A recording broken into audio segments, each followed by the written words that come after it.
plenty of time at the end for discussion. So usual kind of housekeeping rules, please just stay on mute during the presentations, and if you have any questions, we can have them you can either put them in the chat, or you can come off mute or raise your hand when we get to the kind of questions and discussion section. So without further ado, I'm going to hand over to Helena to give us the first presentation.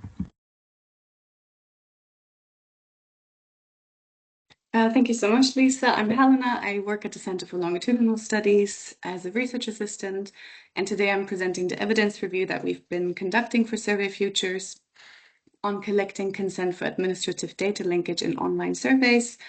The evidence review is not yet published on Survey Futures, but it hopefully will be very soon. And in the meantime, I hope that this presentation is going to give you a good overview, and it's going to get you excited for the evidence review. So to briefly introduce what we mean by data linkage, survey data and administrative data each provide different pieces of information.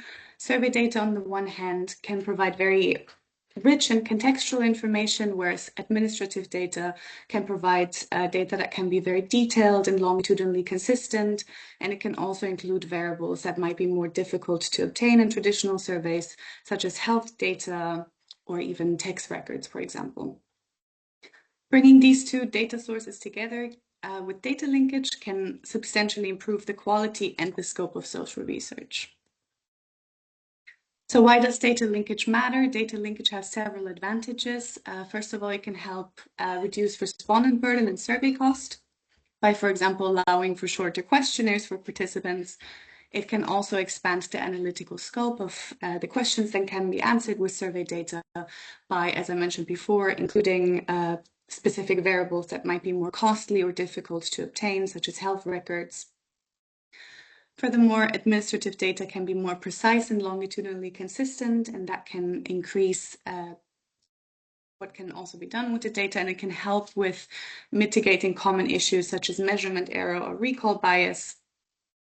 And very importantly, for longitudinal data, data linkage can allow for a follow-up of participants even after attrition. So the core challenge in obtaining data linkage is obtaining consent from participants. So as you can imagine, not all respondents consent to data linkage requests, and this can be problematic as there are systematic differences between consenters and non-consenters, and this can introduce bias by compromising the representativeness of the linked data. Very importantly for today, the consent rates are consistently lower in online modes. So the evidence on mode difference is well documented and very consistent across the literature. Here I'm just outlining 3 examples from 3 major surveys. 2 of them are conducted in England and the UK, the Next Steps H25 study, and the Understanding Society Innovation Panel and the Linos panel surveys from Germany. And as I've very boldly highlighted here, the web consent rates are much lower in comparison to the interviewer-administered consent rates. And just from these 3 examples that I outline here, that can range from 20% to up to even 40% lower consent rates. So that's quite a big difference. And this becomes an increasing concern as major surveys are currently moving to online data collection, and there's more and more mixed mode data collection as well. So why are consent rates lower online? Jekyll et al. Have come up with 5 hypotheses to explain these mode differences. Firstly, they hypothesized that there's less opportunity for clarification and reassurance. So in a real-time interview with an interviewer, they might be able to provide more clarification or answer any questions and give reassurance. Then they also hypothesized that there might be reduced social pressure. So the presence of an interviewer might create social pressure for the participants to consent. It is quite well documented that participants give more socially desirable answers when they have an interviewer present or in an interview-assisted mode. Then the third hypothesis is that there are more cognitive shortcuts and skimming behaviors online. It's also quite well documented that participants tend to complete surveys a bit faster online, so that might make them engage less with the consent request, for example. Then fourth, they hypothesized that there's a greater privacy and security concern. And the way you can visualize that is that when you're interviewed in person, you can maybe visually see where your data is going, which is the laptop of the interviewer, for example. But online, you might feel less secure about where your data is going because it can maybe feel, oh, I'm just giving my information to the internet, and it's harder to contextualize and visualize what that actually means. Lastly, they also hypothesized that there might be potential device limitations. So if participants complete the survey online on a smartphone, that might make it harder for them to engage with the consent request. So they found support for some of their hypotheses. They weren't able to directly test the reduced social pressure one, but they found that online participants did make quicker decisions about whether to consent, and they were less likely to engage with supplementary information. Online respondents were also showed higher concerns about privacy and security. And based on their findings, the authors concluded that there is an effect and that interviews play a crucial role in improving consent outcomes. So we were interested in exploring key design components in the literature of how the data linkage requests are designed and how that could potentially influence whether participants accept the request. However, the literature is still very limited when it comes to specifically looking into design components for online consent requests, but there's a broader literature that looks into these design considerations. So firstly, the literature shows that the type of data that is requested can have an influence. So for example, education and health data often receive higher consent rates than tax or benefits data. So that seems to suggest that the type of data that is requested might have like different perceived levels of intrusiveness, and that could influence whether participants consent. Then the question placement has also received attention in the literature with mixed evidence. Some studies show that early placement in the questionnaire can improve consent rates, whereas other studies do not find an effect at all. Furthermore, an earlier study that was conducted found that placing the consent question at the end of a set of related questions that are related to the specific consent request can improve the consent rates. And this can be, for example, if you're asked a lot of questions about your health, and then immediately after you're asked for a data linkage for your health records, the author suggests that this might help improve the consent rates. Then the request length and readability has also gained attention in the literature. There's mixed evidence here as well, with some studies finding that shorter requests may increase consent, whereas other studies do not find a significant effect for the request length or the readability of the request. So another key design component that has gained a lot of attention in the literature is the framing of the request. So one of those framings that was explored was a gain versus loss framing. So for a loss framing, what that could look like in a survey, for example, is that it's introduced to participants. Unfortunately, if you do not consent to data linkage, your data may be less useful. And some studies found that loss framing can increase consent rates, but again, other studies were not able to replicate that. Then another type of framing that was explored in the literature is time saving, where you really highlight the time that can be saved to participants if they do consent for their data to be linked. And some studies found that the time saving framing increased consent rates, while others found that there's no difference in the framing approaches. Very important to highlight here again, the research on improving consent rates in online surveys specifically remains limited. In our evidence review, we were also very interested to review current practice in the UK in the way that consent questions for data linkage are asked. So we reviewed major UK surveys that had online or mixed mode data collection. And we obviously included surveys that asked for data linkage consent to administrative records, but we excluded surveys that did not have any mode-specific consent rates. And the design features that we examined specifically were the ones that I just highlighted, that were highlighted in the literature. So just to give a quick example of what this looks like in our evidence review, here we're looking at the Millennium Cohort Study of Wave 8, which was conducted in 2023 with mixed mode data collection with face-to-face and web. And can you hear me okay? Yes? Okay, I think it's fine now. And just some summaries of the key design features of this study. The placement of the consent question was near the end of the questionnaire. There was a data linkage booklet provided within the invitation. There are FAQs on the website. And there's additional information also provided within the questionnaire. And there's a video embedded in the questionnaire and on the website as well that explains the data linkage to the participant. And then on the right, you can see the types of consent requests that were asked of the participants and then the according consent rates per mode. And as you should probably see very clearly outlined here, the online consent rates are much lower, and that's consistent here for the types of consent that is asked as well.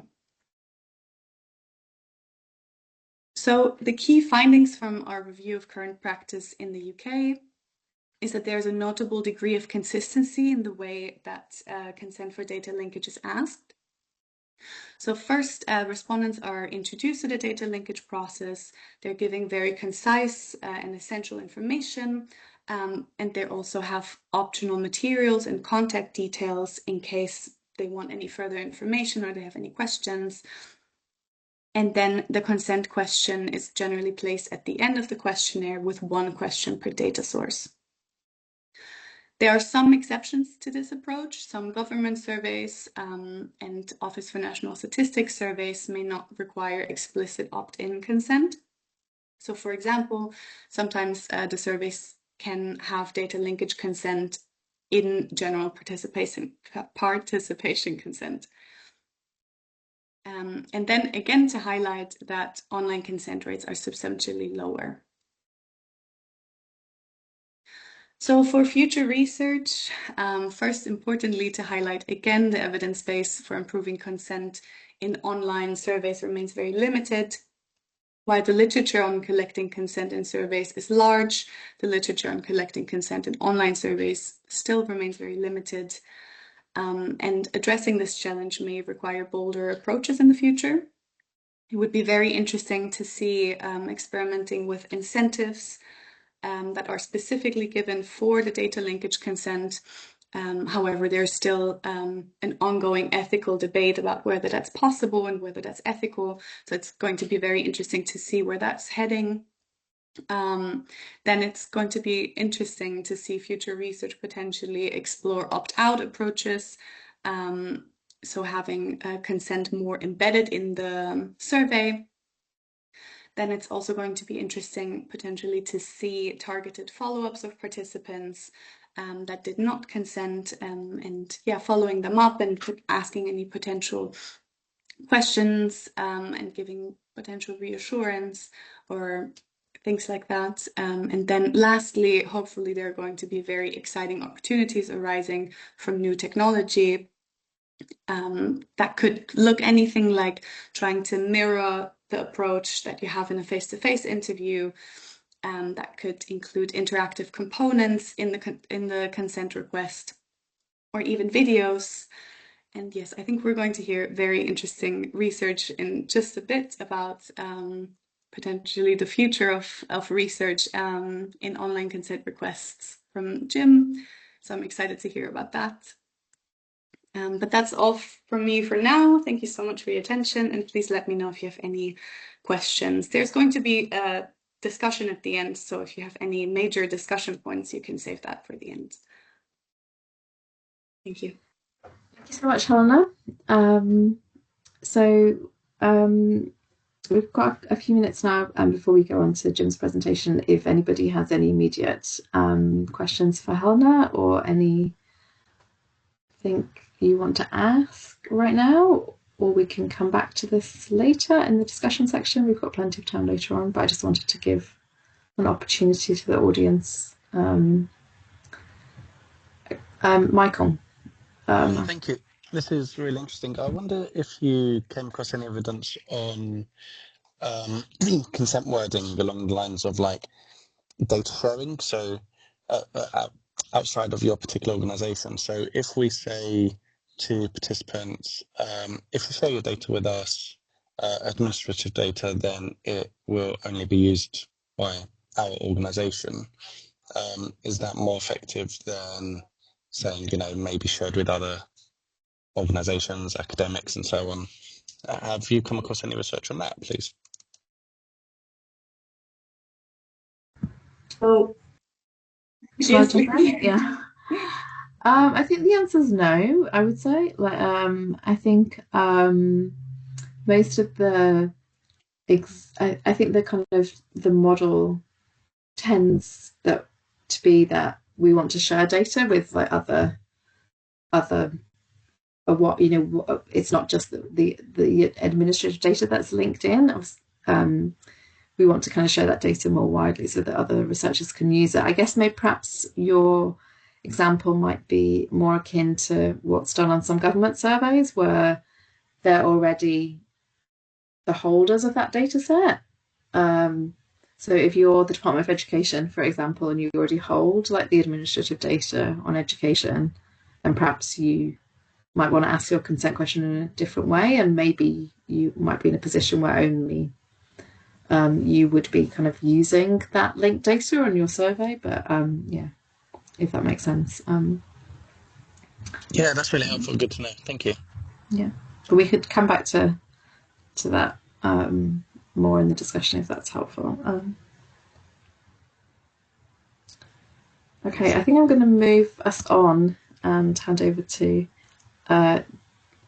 Jim Vine from the Understanding Society team, who's going to share some recent research that he's done with Annette Yekla, who's on the call, looking at, and others, and as part of the phase 2 research that was funded under Survey Futures. So over to you, Jim.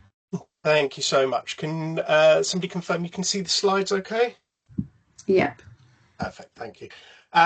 So yes, as you've heard, this is joint research with Annette, also with John, who I think is also on the call, and Mick, who may be on the call, but I've got so many names down the side. It's good to see so many of you here today, so I can't necessarily confirm all of them. Yeah, this is an experiment that we've been conducting, or that was in the field last year, and it's really evaluating some of those points that we've just heard about what you can actually do to increase informed consent to data linkage. Obviously, this is coming from a background of all of these requests for data linkage are things that we think are reasonable, that we think that have passed through ethical approval. We're doing this in the context of a university study, so there's an ethics committee that looks at all of these requests, and if we didn't think that the request was sort of a legitimate thing for people to be agreeing to, we wouldn't be asking for it in the first place. So really we think this is a worthwhile thing for people to be agreeing to, and therefore, I may be slightly, I'll try and be precise with my language, but maybe somewhat interchangeably sort of use improving and increasing informed consent. So, any increases in these proportions, by and large, we'll treat as being an improvement, because, we're not pulling the wool over anybody's eyes. We're telling them about it. It's all informed consent. And so we really want to get as much of this data for the benefit of the study and for the benefit of all of the data users who can make appropriate access through that with the appropriate controls in place. So as we've heard, linking to administrative data is quite a beneficial thing for a lot of these surveys. It can provide data that might be difficult to get in other ways, might be difficult for respondents to sort of consistently and comprehensively provide, or if a respondent could plausibly provide it, it might be quite a few more questions for them and increase the burden on them. And typically, with the caveats that we've already heard, typically we require respondent consent to do that linkage, either as a legal requirement to do that, or as a matter of research ethics. But the how do I? There we go. But a lot of surveys, as we've heard, use web as either the primary or a primary mode of data collection, and respondents are substantially less likely to consent online than in person in face-to-face interviews. You've already heard some of the literature on this earlier this afternoon. Very similar set of studies that we've drawn upon here as our examples. And again, in those sort of web type cases, one of those has had web and mail respondents in the same box. But generally speaking, you're seeing a few tens of percentage points of difference in the likelihood of gaining those consents. 20, 30 percentage points are not uncommon in terms of the difference between the proportion of people who will consent face-to-face to those who will consent online. And there's the citations on those. And so, yeah, a bit more sort of background about why this matters. Again, this is sort of repeating a bit of what we've already heard, but it's not just about the number of people who consent, but there can be selection effects. So there can be bias that's introduced if those people who are consenting in each mode are different, and the issues that has for representativeness. Some of the literature and some of the work that some of my colleagues have worked on has pointed to this being a genuine mode effect, and it's not just the fact that people who are less likely to consent are responding on the web mode. We have sort of an ongoing mixed mode experiment in the Innovation Panel of Understanding Society, and that's one of the things that helps us unpick it and sees that actually, yes, at least part of what's going on is that the very act of responding online reduces your likelihood to consent to these sorts of data linkage requests.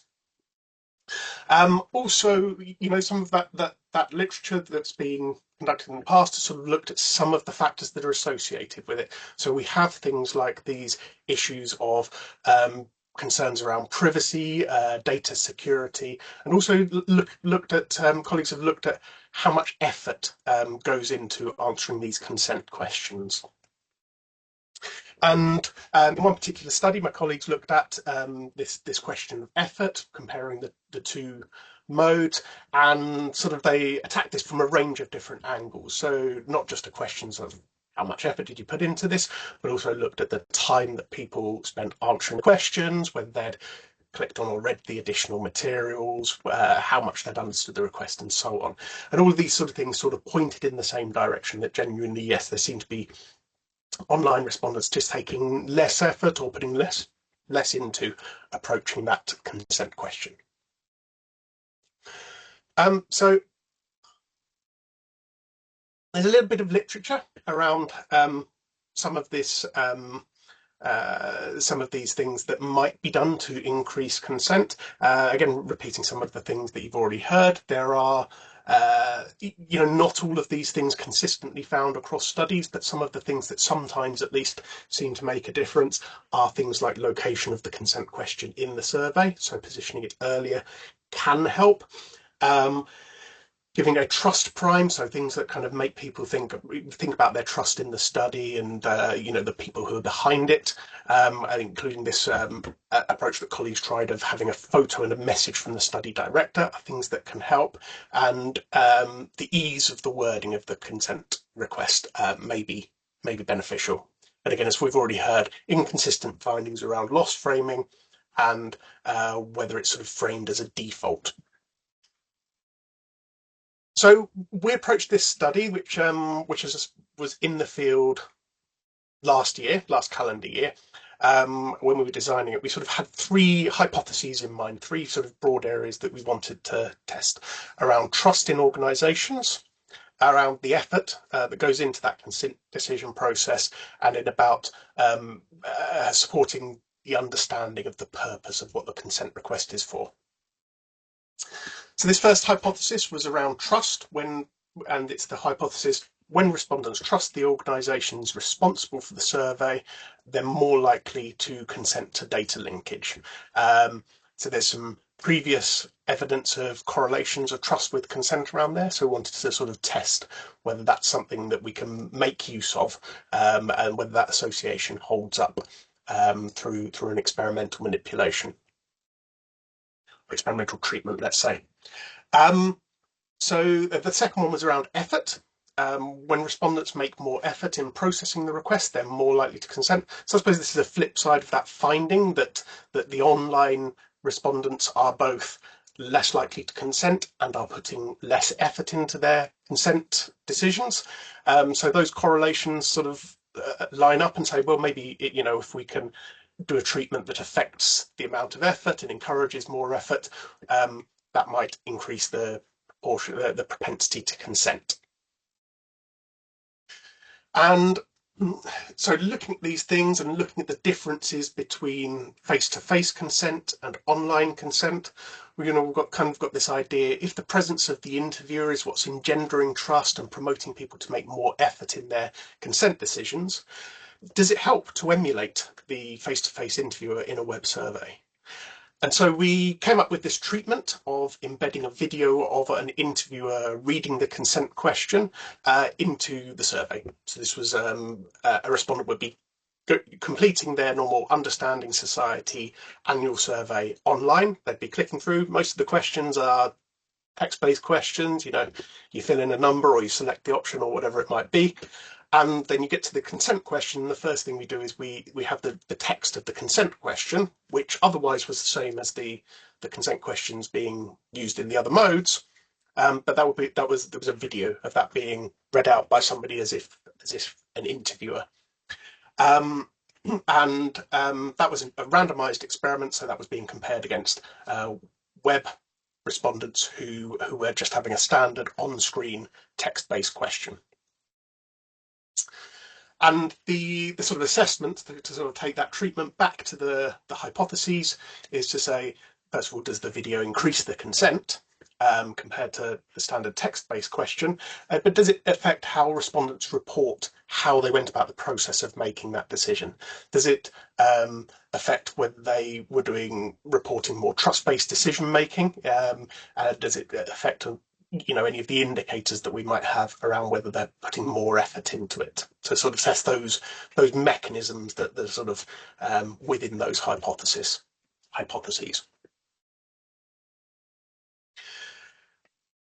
And the third hypothesis, this one about the data linkage purpose and making sure that's clear for folks, is about saying, right, when respondents have a clearer understanding of why the data linkage consent has been sought, that's going to sort of outweigh other concerns that might prevent them from consenting. So there's the citation reference that we've got on screen there is from a slightly different context. It's and it's only indicative because it was sort of enmeshed within another experiment, and it was sort of an incidental variation. But there's some indications from there, and other things we've heard from other studies around the world that perhaps providing reasons for why you're seeking a consent or seeking some action can increase the proportion of people who'll agree to that. So the treatment there is to explain the value for research in the consent question against a standard version of the consent wording. And then, in a similar way to the previous hypotheses, as well as just sort of testing, does that value for research wording increase the propensity of people to consent? We can also look at those sort of mechanism type things. So does it affect the reasons that people are giving for either for their consent or the non-consenters are giving for their non-consent? Does that effect vary between modes? And do the given that I've already mentioned the video treatment, we can look at this as well, sort of how these two treatments interact and whether the video against text-based versions of the question have sort of different effects of this value for research wording experiment. So I've touched on briefly that this is part of Understanding Society, and specifically part of the Understanding Society Innovation Panel. The Innovation Panel is a smaller, dedicated panel from the main Understanding Society panel, but it still has a pretty decent sample size, around 2,000 or 3,000 respondents each wave. And the general idea of the Innovation Panel is to broadly follow the design of the main panel, but with a few amendments to let it serve as a test bed for various things, such as being able to run experiments like the ones that we're discussing today. One of the differences is that the data collection is completed over several months within one calendar year, rather than the main Understanding Society panel, where data collection is over 2, almost into 3 calendar years. Kind of crucially for the purposes of this experiment is that the Innovation Panel also has an ongoing mixed mode experiment, and it's a sequential mixed mode experiment, by which I mean that households are randomly allocated to face-to-face first or web first, as the sort of preferred, the mode that they're steered into, but if they don't respond promptly in that mode, they will be followed up in the other mode. So we don't have like 100% compliance to the mode of allocation. By design, there's the follow-up mode, and people can respond in the other mode. There's a few people, we have a third sort of tertiary mode, a third mode of telephone response, and a few respondents completing that each year, but we don't tend to ask consent questions of telephone respondents, so they're sort of excluded from all of the analysis today. And specifically, the consent questions that we're looking at were asked in IP18, wave 18 of the Innovation Panel, which was in the field 2025, last calendar year. The consent question was for a consent to link credit reference data, which is from the FCA, the Financial Conduct Authority, who's a UK-based regulator who regulate financial services in various ways, and a request to link the credit data. IP18 had a fairly substantial refreshment sample on top of the continuing sample, so that meant it was quite a large wave.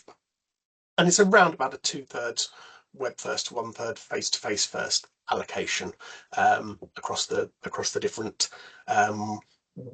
sample origins, the different waves that people have been brought into the study at. And for this study, we've restricted the analysis to the people who did respond in their allocated mode. So that's people who are allocated web first and responded in web, and people who are allocated face-to-face first and responded face-to-face. I think there's sort of a fair amount of evidence that people who sort of change modes, obviously they're completing later, there'll be a fairly different group of people. And the study, the data that we collected for this, the design of the data that we collected for this, we had, loosely speaking, 3 sets of questions. So there's some background questions asked up front, the consent question itself, and then some follow-up questions.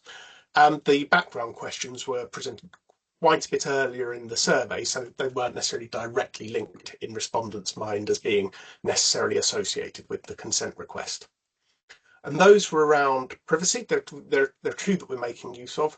One's about privacy, about how much the respondent says they're in general worried about personal privacy, and one about confidentiality.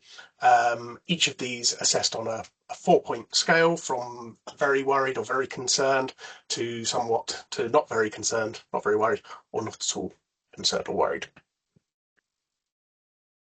Next up was the consent question. As I said, it's a linkage to credit rating data, and we've sort of touched upon the fact that there were 2 experiments kind of going on: the wording experiment and the text versus video experiment. And it was intended to be equal allocations, random allocations, 50-50 to each of those conditions. And of course, for the web respondents, those were interacted, so it should have been 25% in each of the groups.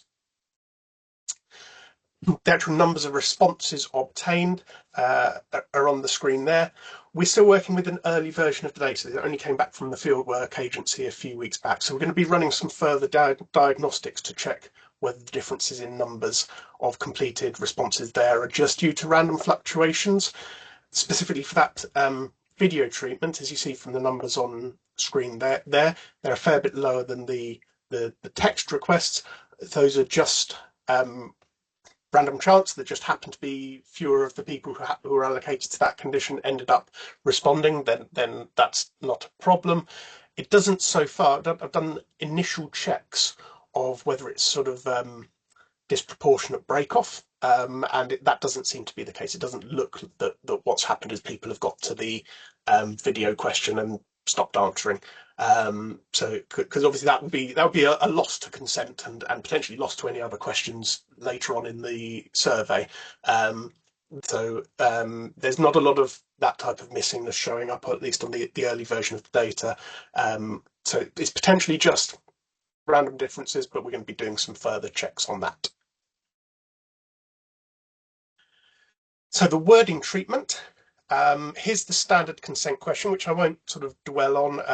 It's on the slides. This is recorded, so you can hit pause if you're watching back, or this of course is in the published version of the questionnaire, which is available on the Understanding Society website. But it's some background information, some reassuring information about who does and doesn't have, about how this won't affect sort of your involvement with financial services providers, and about giving supportive information about being treated in confidence, and then the actual request for the consent.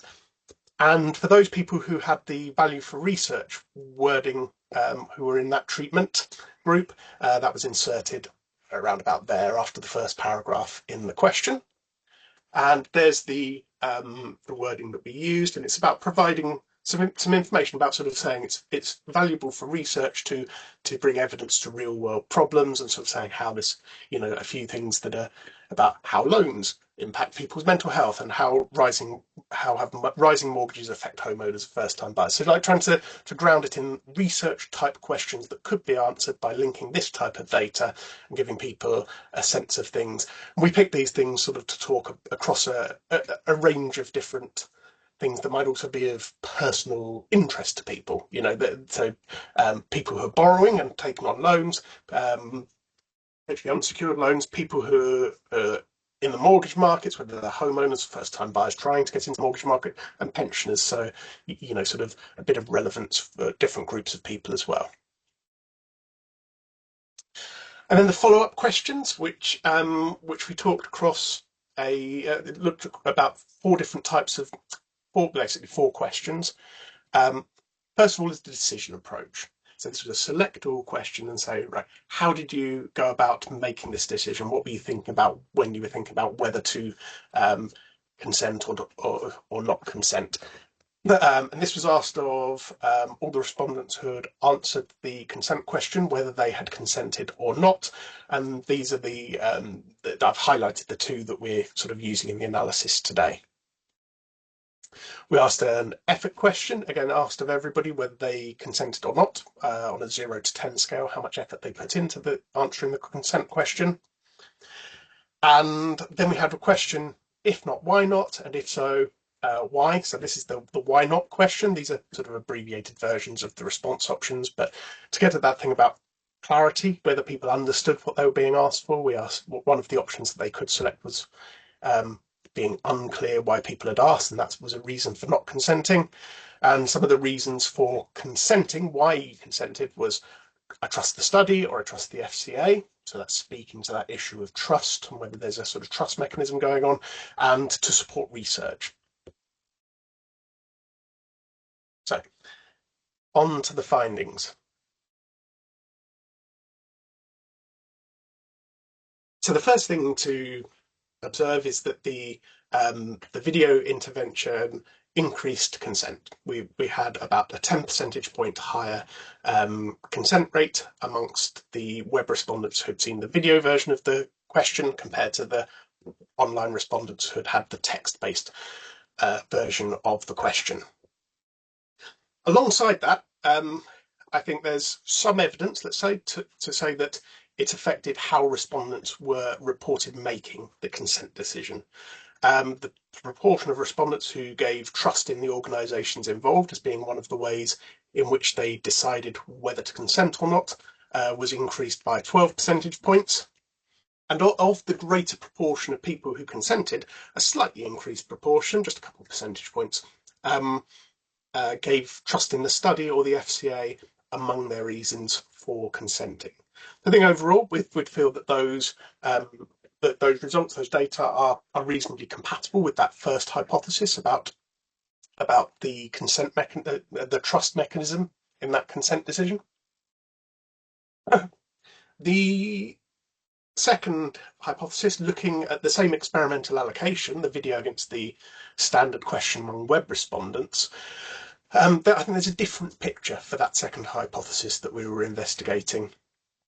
In this case, we only see about a 3 percentage point increase in reporting of having thought about what would happen as one of the approaches that respondents could have given for making the consent, to how they made the consent decision, and only 1 percentage point more respondents indicating they had given an above average amount of effort to that decision. So I think together these provide less evidence that the degree of effort put into the decision is a major contributor to the mechanisms by which the video treatment is increasing consent.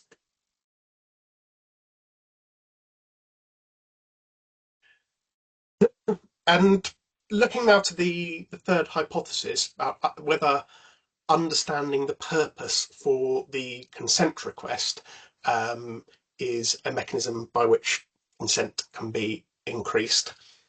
What we find here, so I've split this out over the next 3 slides by the face-to-face mode, and then you've got each of the web formats, let's call them, separately. So for face-to-face respondents, we do find that the value for research wording, having that extra information within the consent request, the proportion of people who consented in that condition was higher. I think there's some rounding going on there. It looks like 8 percentage points. I think it's about 7.5 percentage points. Doesn't quite meet the conventional threshold for statistical significance, but indicative of there being a greater proportion in that value for research wording condition consenting. If we look to the reasons that respondents gave, either for consenting or for not consenting, I'd say that the contribution to research reason as a reason for consenting, this why did you consent, contributing to research being one of those reasons, is directionally consistent. But the reason for not consenting is sort of not. It's directionally inconsistent in that we gave more information about why we wanted this data. You had those 3 sorts of research questions that might be answered by having this, and yet people who had that extra information presented to them in a face-to-face interview were more likely to say that they were unclear about why they were being asked for it. So that's interesting. Next, when we look at the standard text-based question for online respondents, we find just a barely higher proportion of respondents consenting. 1 percentage point, the p-value getting real close to 1. So the proportion of consent there is basically down at the level of noise. So but for what it is, the point estimate is 1 percentage point higher consent with that value for research wording. There's no evidence of it performing less well, despite being a longer consent question.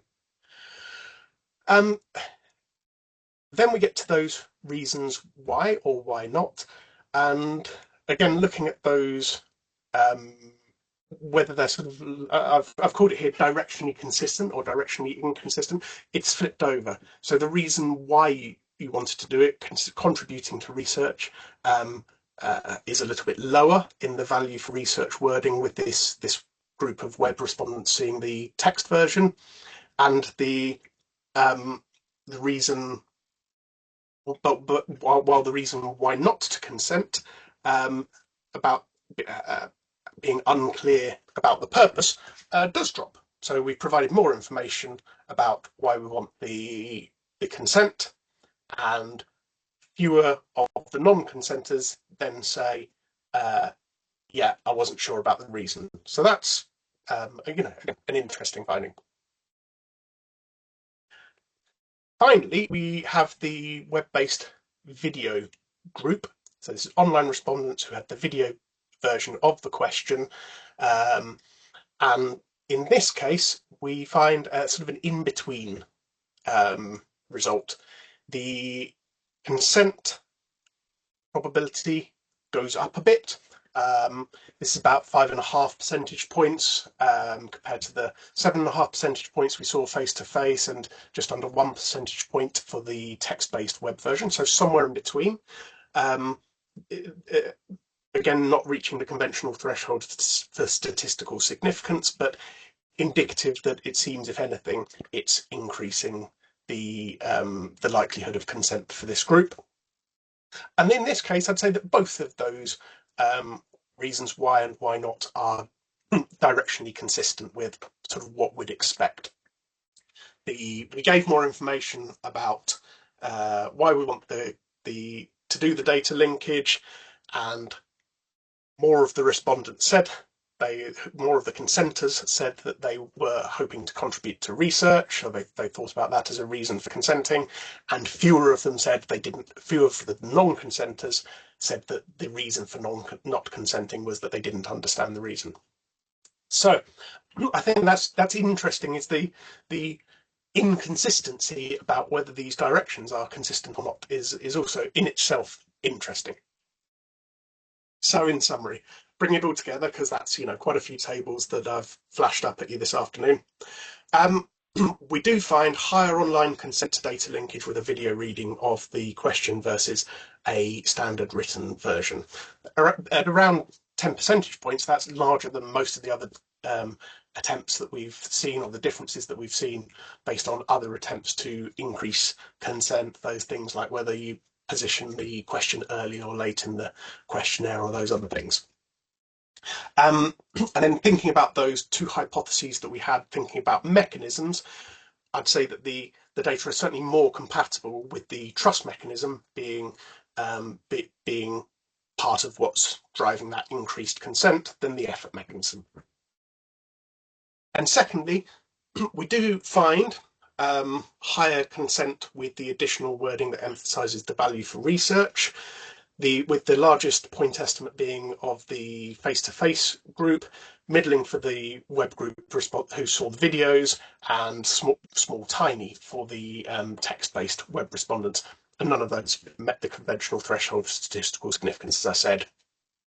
And then, as I just sort of finished saying, those directions and magnitudes of the effects of wording on reasons for consent and non-consent are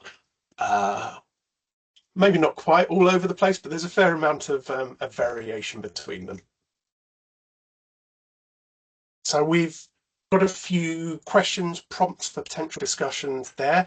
This is a workshop-based format, and we've got, I think, a good half hour left. So we've suggested these as potential things that might be of interest to us, as arising from the research that we've done so far, but of course also open to other questions about what I've presented so far, and then I think Lisa's going to take back over for chairing a more general question. But yeah, our brief prompts are anything else that if this emulating an interviewer in a web survey seems to be helpful. Is there anything else that we could do to follow up on that, to do more of that? Does anybody have any suggestions for what that variation in patterns of reasons that people have for their consent or non-consent? And yeah, what does the analysis that I've presented this afternoon leave outstanding for you? Whether that's in terms of things that we should think about for whole new pieces of research, new data collections, new experiments, or whether it's sort of additional analysis that you'd like to sort of see drawn up based on the on the data that we've already got. Thanks very much. I think that's kind of the end of the slides. And there's, I'll flash that up again. The people watching the video playback can pause and read those if they want to get to any of the references, but I don't expect you to be able to read the tiny text now. Great, thank you so much, Jim. That was really great and really interesting to have some new research in this area. So I think maybe, and thanks so much for putting up those questions for discussion as well. That's really helpful. I suggest we maybe take some clarifications questions, like first about your presentation, and then we can move on to the more general discussion. But yeah, it's really impressive that you had such a big effect, I think, from the video kind of intervention. I had a clarification question as well, which I'll maybe just use my chair's position to ask. And then I can see that Sebastian has got some clarification questions in the chat, and Matt has also got his hand up. But my clarification question was about because I think, first of all, you showed us the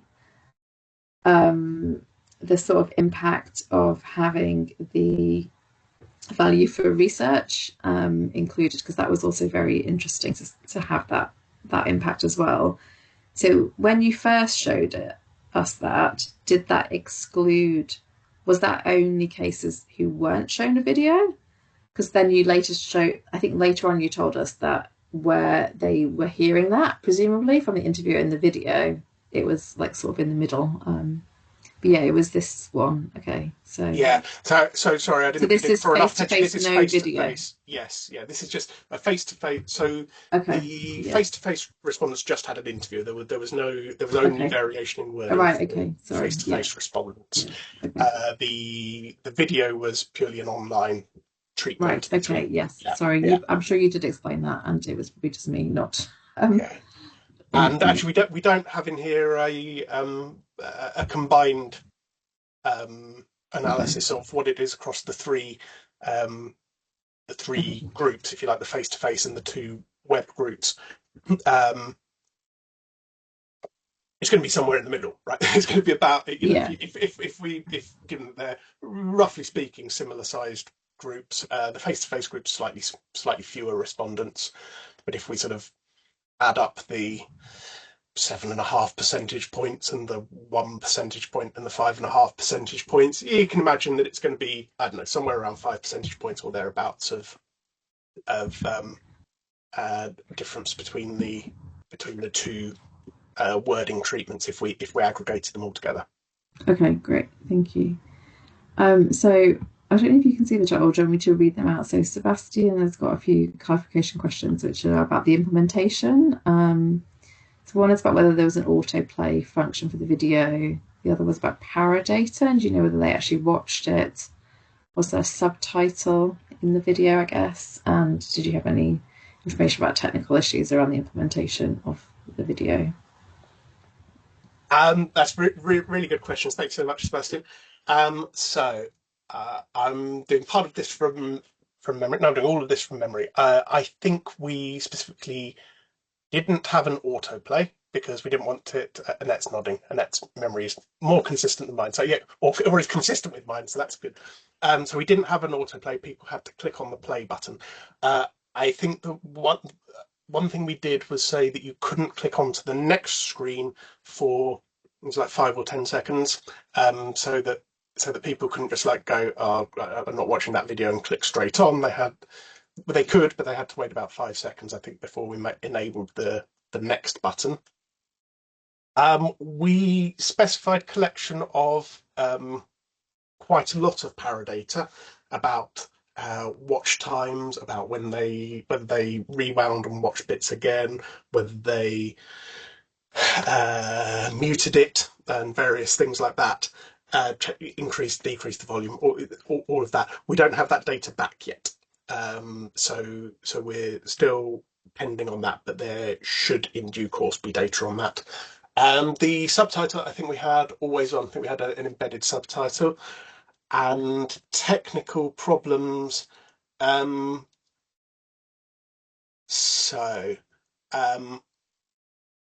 I think the specification said that wouldn't necessarily be possible to capture that as paradata.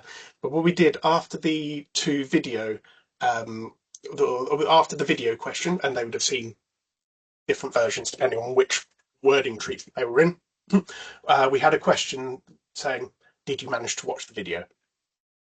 And that's a really good point. I probably should have said for all of this is was an intention to treat analysis. So all of the analysis that you've seen so far has been on the people certainly for the web video against text question was which of those conditions they were allocated to. So haven't yet done any analysis of saying, do any of these results differ if we say, if we treat people who should have watched the video but told us they weren't able to? Because if you said that you hadn't been able to watch the video, you would then get the equivalent text-based version of the question. So we did still ask those people for consent by giving them the text-based version of the question. I think that covers all of Sebastian's questions, but obviously, yeah, happy to take more clarifications. Yeah, thank you, Tim. Okay. Yeah, I guess it's kind of what's sort of behind. I guess that in terms of the, I suppose in terms of the sort of mechanisms, I suppose that was a little bit behind my kind of question as well. Is it that we think people are actually, is it the fact of having this video available that people can watch or is it actually that they did watch it and it was like hearing it? I suppose it's whether you can kind of unpack whether they actually did watch it and heard it, or whether it is more like just having it as a thing that is like embedded. Like, I don't know, like you can say a bit more about how it was implemented. Like, did they see a little picture of an interviewer looking friendly on the screen before the video started playing or something along those lines? Or it was like your typical sort of YouTube video. You landed on the video screen, but it hasn't auto played. You've got here it wasn't like a thumbnail. There was sort of some catchy headline. It was the head and shoulders of the interviewer waiting for it. I say I haven't done any analysis of how it varies by whether people saw the video or not, or reported having seen the video or not. What I did do just very quickly was look at how many people said they hadn't been able to watch the video, and it's about 10% of the people in the video condition. So it's about 90% of them said that they had been able to. So to get that's kind of, if anything, it's a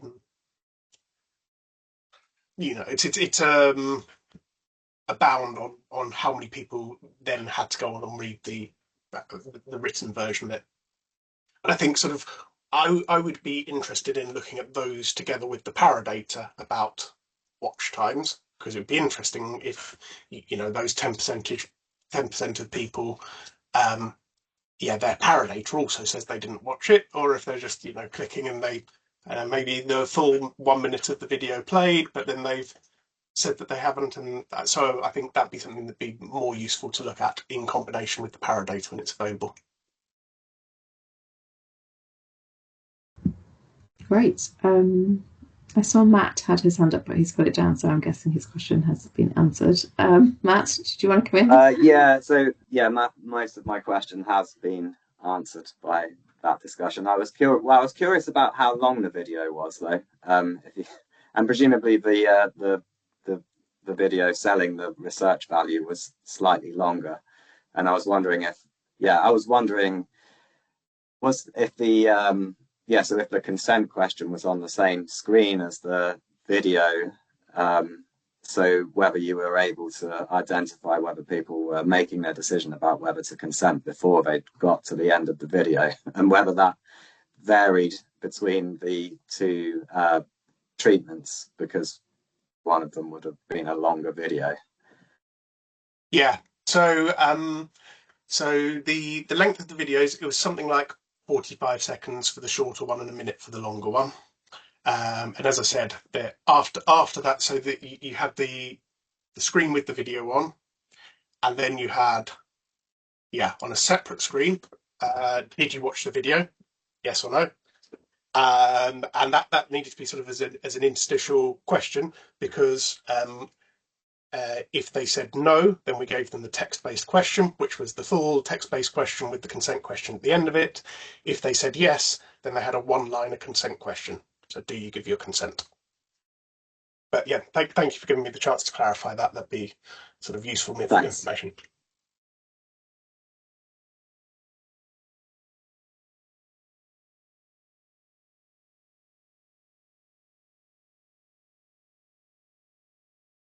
Sorry, I'll mute myself. Other questions and comments? I'm sure other people. Yeah, it was really fantastic to see such this new research, and the fact that the video in particular seemed to have such a big impact. So it's a really big impact, like as you said, in terms of its magnitude. So would anybody else like to share any comments or questions?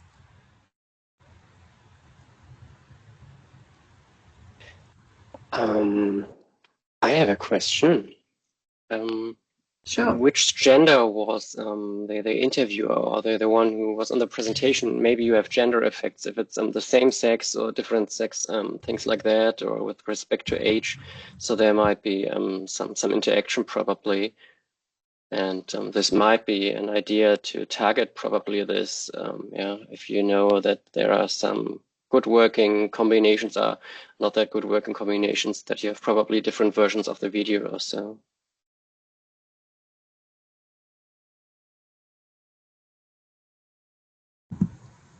Yeah, that's a good question, actually. And I don't know if we've sort of thought about yet quite about how much documentation of this will do.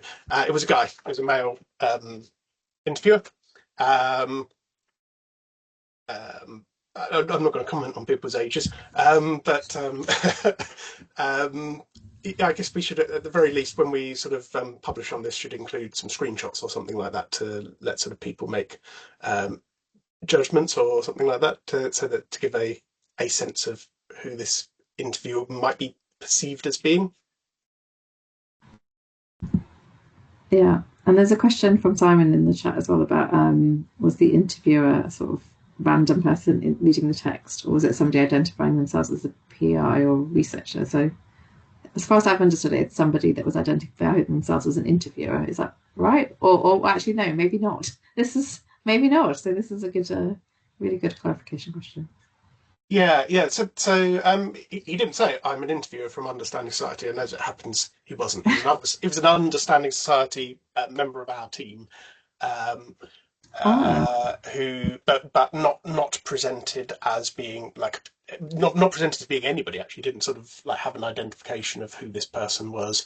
Wasn't presented as being the PI or the researcher or anything like that. Just as if they were reading the question out.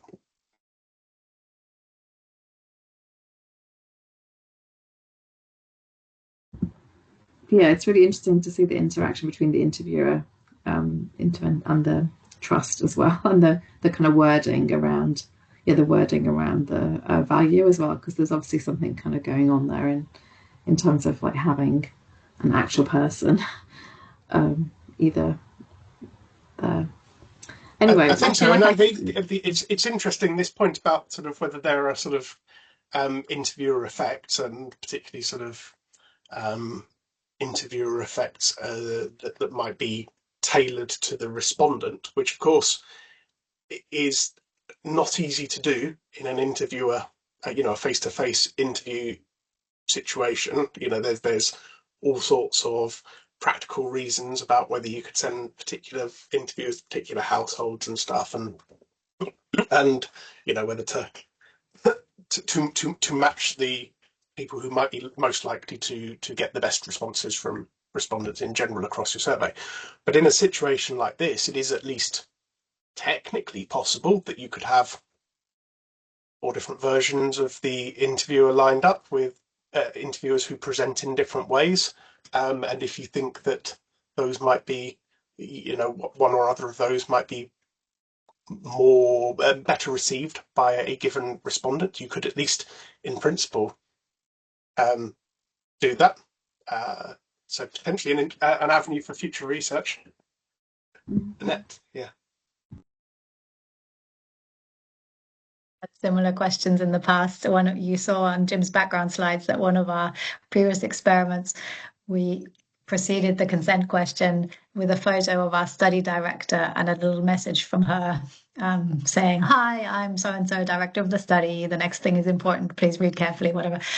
And we had similar questions from people asking, "How attractive is she?" Or is it she or her?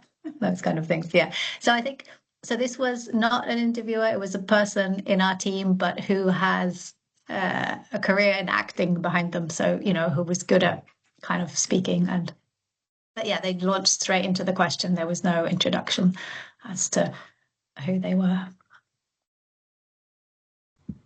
Oh. Thank you. Should we go back to the kind of broader, if there are no other kind of clarification questions, or should we go back to the sort of broader, or move on to the broader questions for discussion? So I think, I don't know, Jim, whether you're able to put yours in the chat or show the slide again, and also Helena, I think you've put one in the chat about as well. Yeah, so any further questions for either presenter, please do feel free to ask those, but it'd be good to get some broader discussion as well, because I think we wanted to get your thoughts on kind of what other things could be done in the future to, or what other topics or priorities for research might be in terms of improving kind of data linkage consents in online surveys. Because until we'd seen this, I think today, I think there wasn't really much out there which had shown to have kind of, specifically about online surveys that had actually been shown to really work. So it's great to see this. And then I think we, Helena, at the end of your presentation, you were talking about some other kind of things that we, like bolder approaches that we might kind of do around paying incentives for data linkage consent, around kind of following up people, like calling back people who refuse and getting them to try and change their mind, as well as kind of not asking consent in the first place, or kind of asking them in a slightly different, or kind of embedding the consent, while obviously still kind of ensuring participant transparency, but kind of more embedding the kind of consent. So I wondered if others on the call have got any thoughts about any of those ideas, or have tried any of those ideas. We'd be really interested to hear about that from your studies, or if you have any other suggestions, or you want to share your own experiences, that would be great as well. And Jim, thanks so much for putting those questions in the chat as well, about kind of this idea of kind of emulating the interviewer, which in a kind of online survey. Any other things, any other ideas or suggestions that people may have around doing that? And any other kind of questions from the outstanding from the presentation of the analysis that Jim and Annette have presented today. It's a question from Annika about whether having like an interactive element in improving take-up. I think that's not something we've come across in the literature about that. Annette, did you want to come in on that point, or were you about to say something else? Yeah. You're on mute. Sorry.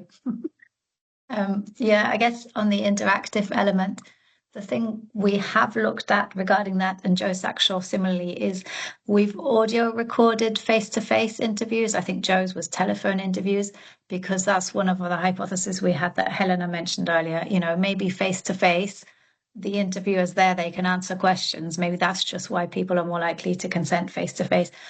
But we don't see that evidenced in the audio recordings. The respondents very rarely ask any questions. In fact, John Burton and colleagues earlier did some similar research where they found that people who ask questions, they're the ones who are then going to say no. So it seems more like buffering the behavior. They don't want to just say straight out no, so they'll sort of hedge a bit and then say no. So that suggests that, well, the kind of respondents having an opportunity to ask questions isn't likely to help much, but it might still be worth trying. I was going to say something else, but if other people have questions, let them ask first.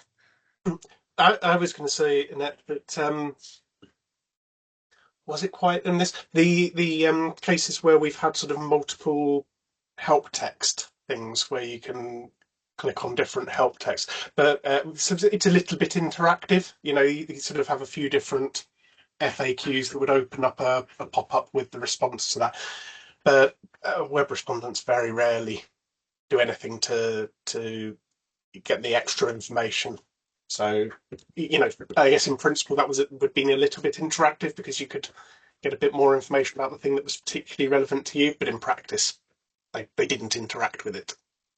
Yes, yeah, that's quite right. Yeah, so where in previous studies, we've been able to count based on the paradata how many web respondents actually clicked on which links, and the proportions are tiny, whereas face-to-face, the interviewer can hand over a leaflet. But that actually feeds back to what I was going to loop back to, which was Michael's first comment early on in the discussion this afternoon about asking about whether it matters what you tell the respondents about who's going to access the linked data. And I was going to say then, and I thought, I'll wait for Jim to present the results. The problem really seems to be that the web respondents just don't read what we put on the screen, right? That's consistent with what we're seeing. Our value for science, we're a bit restricted with sample sizes. So you see we've got some treatment groups where we've got large effects, but they're not significant. The numbers aren't big enough. Sample sizes aren't big enough. But it's consistent. The web text, the value for science, additional wording makes no difference at all, probably because people just are reading it. And we will, once we have the paradata, the timings data, we'll have the number of seconds that people spend on each screen. So we can compare that, the web without the value for science and the web with the value for science. Probably people are spending 2 seconds more on one version than the other, not enough to really take in that information, but we will be able to test that once we have the paradata.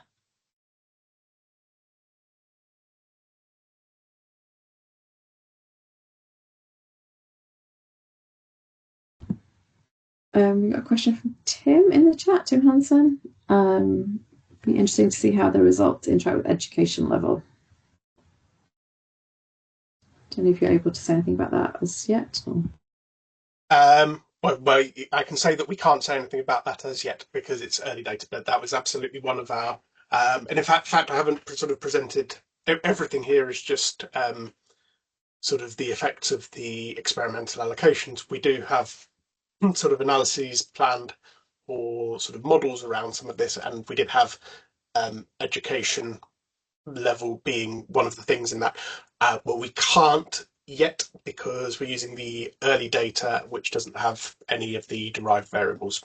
So the release version of Understanding Society, including the innovation panel, has derived variables for highest qualification obtained, for example. It's quite a useful one in a lot of cases, but because that requires sort of linking back through all of the previous waves of responses, as well as any new response they've given at this wave about a new qualification they've obtained, that sort of ends up fairly late in the processing process. So that'll definitely be there by the time the published data is available, and definitely something we want to look at, but haven't yet been able to look at all. Annette? Go ahead, Annette. Yeah, that was related to one of our hypotheses. The other thing that we haven't talked about, because we haven't got that far yet, we haven't had these data for very long, so this is still very much work in progress, is that we think that some of these things might help overcome other barriers. So that's why we measured these background things, people's concerns about data security and about privacy.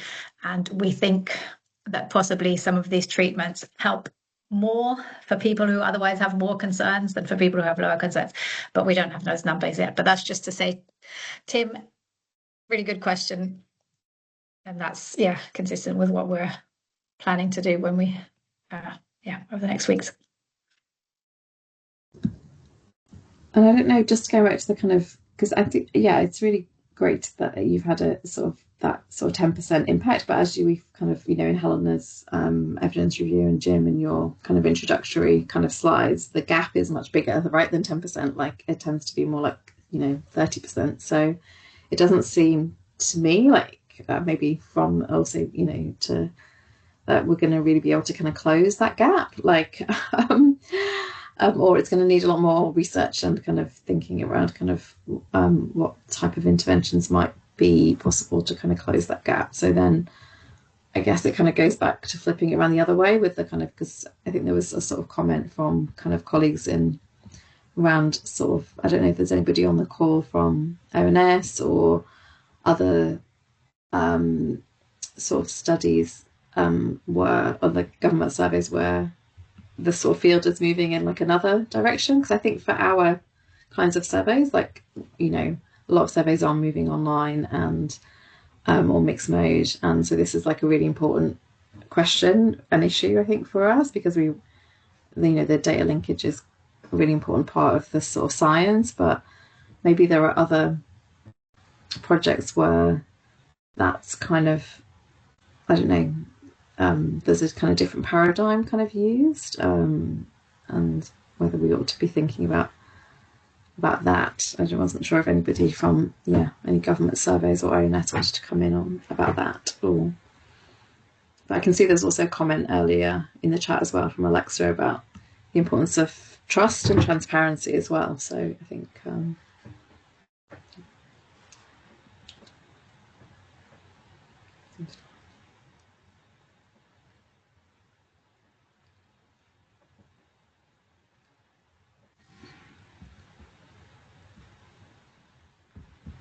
and so so going back to also Jim, your kind of question to us around whether there are other things that we could do to emulate interviewers in a kind of web-based survey setting. I don't know if anybody wanted to have any more suggestions or thoughts about that. Or Annette, did you? I was still thinking about paradigms.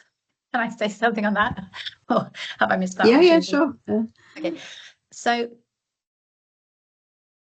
one thing we've discussed, but it hasn't really gone anywhere, is whether our respondents would be happy with delegating these consent decisions to some kind of ethics board or something. And the thinking behind that was, clearly clearly some respondents are thinking about this carefully and they're making an informed decision. It seems a lot of people are not, because when we in other studies ask the people who say no 1 year, when we ask them again later, then face-to-face 50% say yes the second time. So it doesn't seem that they've had really strong views. So some people will have strong views and others say no, but some people flip. And so we did debate whether we could set up kind of a review panel of, I don't know, whether panel members or, public kind of people. And we'd then say to our respondents, we've had this external board review this and, they think this is a reasonable and sensible and safe request. And we floated that with our participant panel. So we have a small number of our sample members who volunteer to help us with stuff about how we run the survey. So we'll send them communication materials and ask for feedback, or, we'll ask for feedback about aspects of the study. And I guess predictably the feedback from that was very mixed. I think some people did say, they would be happy with that, but some people said they would definitely not be happy. So we haven't pursued that further. And I think because we're longitudinal, we're really worried about transparency, about making sure we tell people what we're doing. So that's our main reason why we still ask for consent, even though legally we wouldn't really need to, because it's not our basis for processing personal information. We do that based on a public task. It's really for transparency reasons that we ask for consent.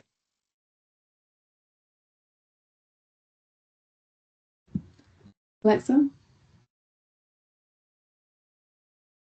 Hi, yeah, I was just going to come in from my perspective. I work at ONS and kind of in a team where last year we just kind of kicked off a new program of research looking at how we can make use of alternative data across this sort of end-to-end survey process. So kind of the public acceptability around the linkage is something that we've been thinking about.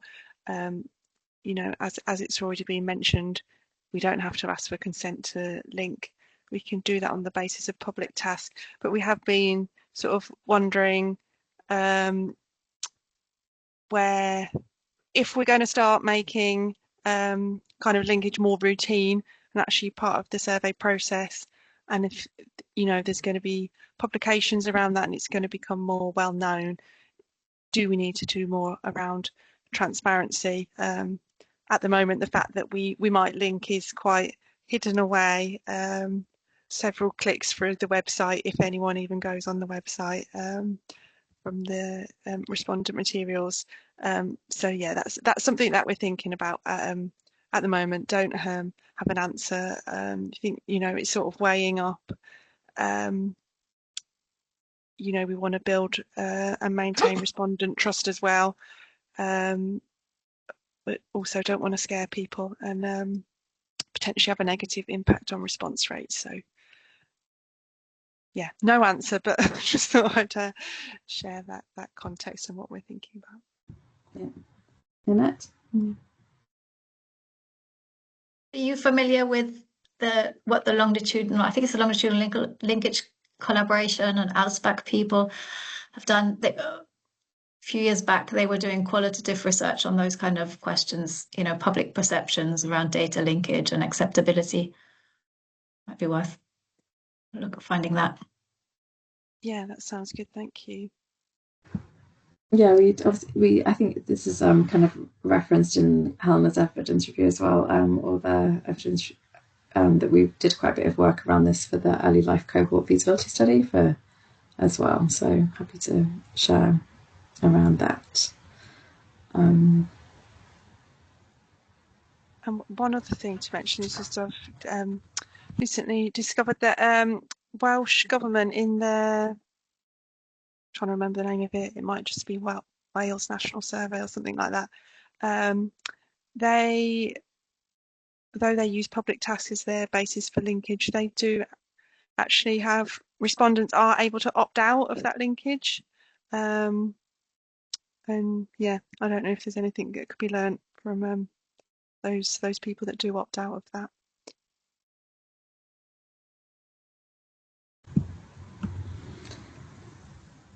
Yeah, I think it's also the case in some of the very large, you know, health studies, like Our Future Health, for example. You know, it's part of taking part in Our Future Health that you have to agree to all of your data being linked, a lot of your data being linked in and things like that as well. So there are different. It's interesting, the different paradigms in different parts of our kind of wider sort of survey infrastructure or research infrastructure.